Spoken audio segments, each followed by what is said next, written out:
Pamirsa okupansi hotel ring Kabupaten Karangasem kauningin 16,5% ritat kala libur lebaran warsene makin. Penincapan okupansi hotel memargi selai persen, saking sedurung nyane wanta petang dasa persen sedurung pengerau libur lebaran.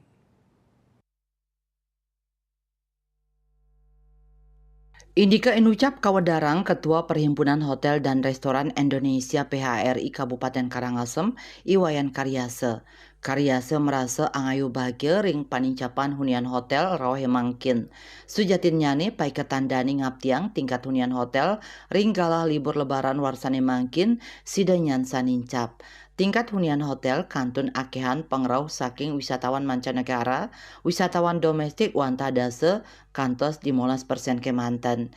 Dani ngawawahin kantun akidik manah wisatawan domestik sani kedaut nginep ring hotel-hotel ring Kabupaten Karangasem sani ketarke kepanggih sangkaning doh nyani kuentenan nyani saking bandara wiadin pelabuhan.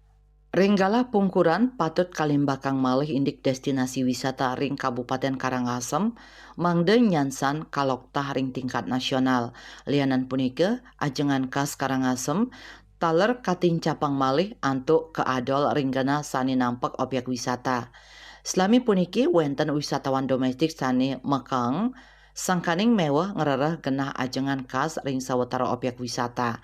Nanging ritat kala event utawi festival ring Karangasem kalimbakang pemargi sani mapaiketan sareng kebudayaan kuliner miwah sani lianan antuk ngedautin manah para wisatawan domestik wiaden mancanegara. Eka Parananda, Bali Pos Nguningayang.